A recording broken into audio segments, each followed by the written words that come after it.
Hi, welcome back. So today we are going to learn how to paint skin. Painting skin can feel a little challenging in the beginning, but I am going to teach you the simplest way you can do it. So before we start painting, we need to understand the light and form theory. Let's say this circle is skin. So the first thing you need is a mid-tone, which is your base skin set. Think of it as the natural color of the skin when no direct light is hitting. Once you have your mid-tone, create a multiply layer. Multiply is perfect for shadows and highlights because it darkens colors without desaturating them too much.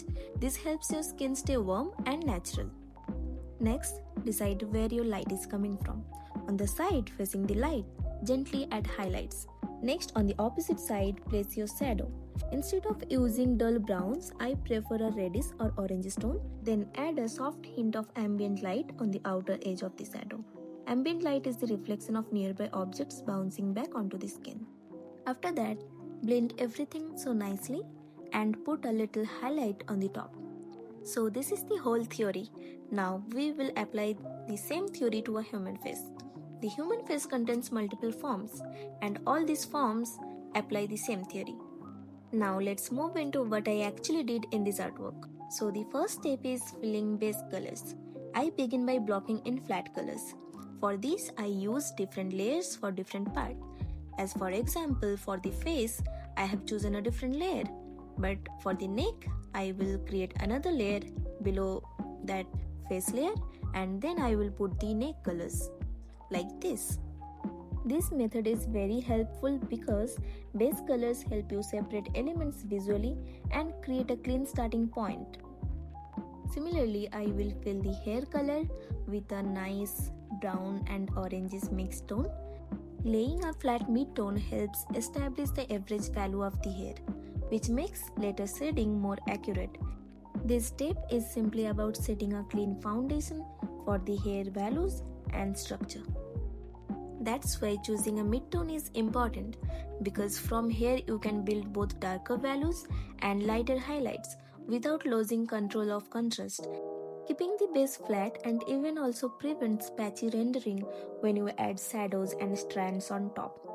After that, let's choose a nice lavender color for her clothes and just put the base color for this.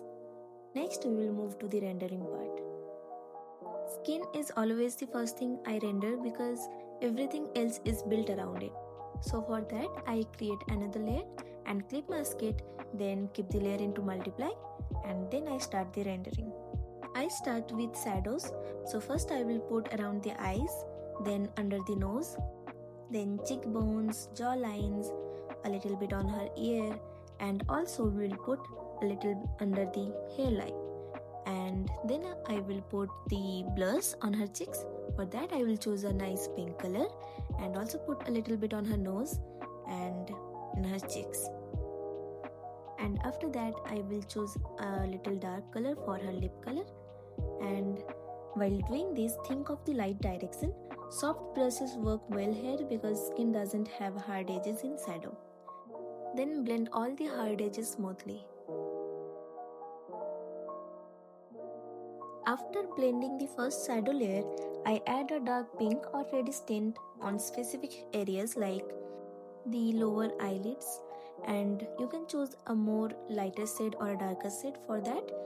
And I also put some on upper eyelids, nose, lips and also some on ears. These zones naturally show more blood flow and thinner skin in real anatomy, so introducing a warm tone here increases realism and prevents the face from looking flat or desaturated.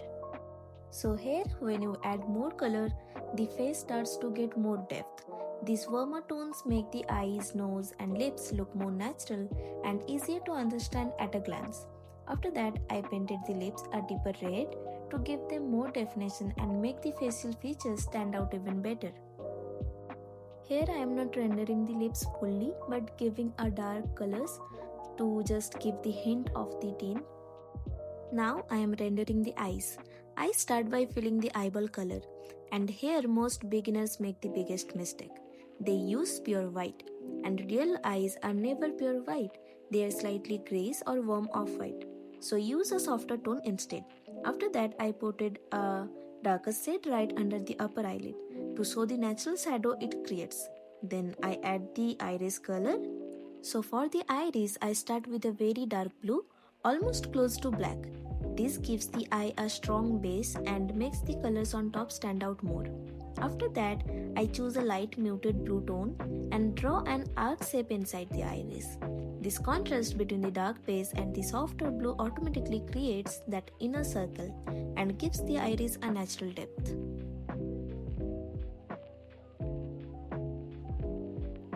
And lastly, I add a more lighter blue hint on top of that arc. And this small step boosts the contrast and gives the iris a soft, glossy look. After completing the iris, I move back to the eye area and added deeper shadows around the eyes.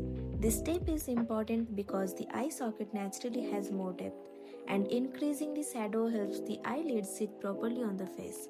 I darken the crease, the lower lash line and the outer corner just a bit.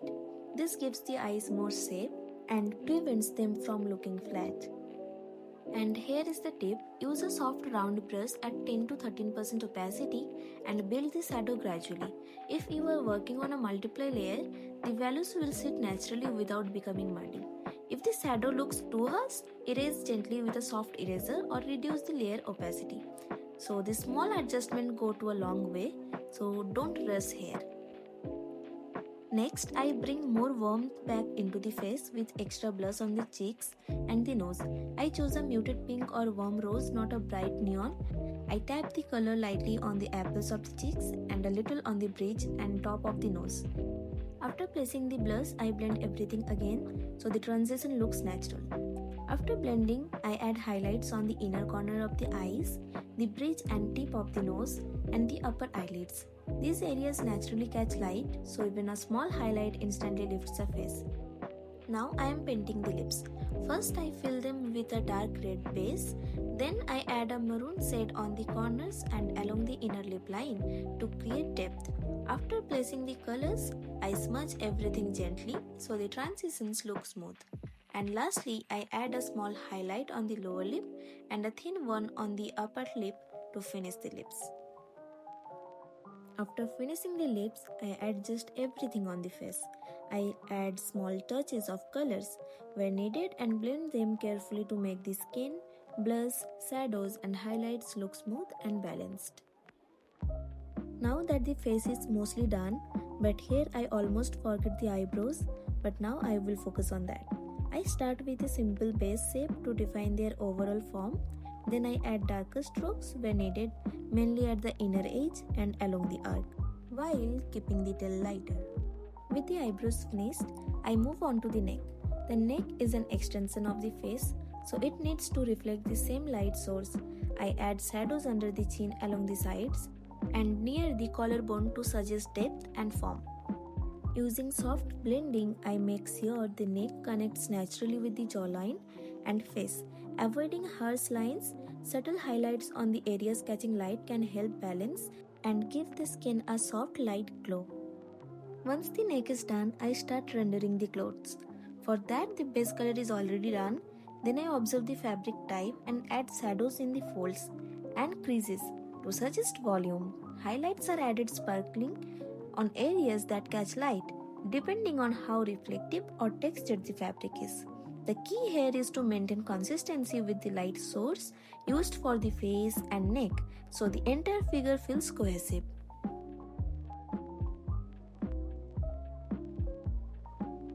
Now moving on to the hair rendering, since the flat base color is already done, we can start directly with the shadows. I take a shade close to dark brown and place it along the mid partition of her hair. This immediately gives the hair some depth and separates the sections. Then I add some shadows around the hairline and in between hair clumps, following the natural flow of the hair. I also add darker shadows around the neck because light naturally doesn't reach there, so those areas appear deeper. Once the shadows are placed, I gently smudge them to blend everything smoothly. After that, I add highlights using a soft light orange tone. This step creates the illusion of light reflecting off the hair and gives it a soft shine. Then I go back and add more shadows where necessary to strengthen and the volume and shape. to give the hair a warm, lively look.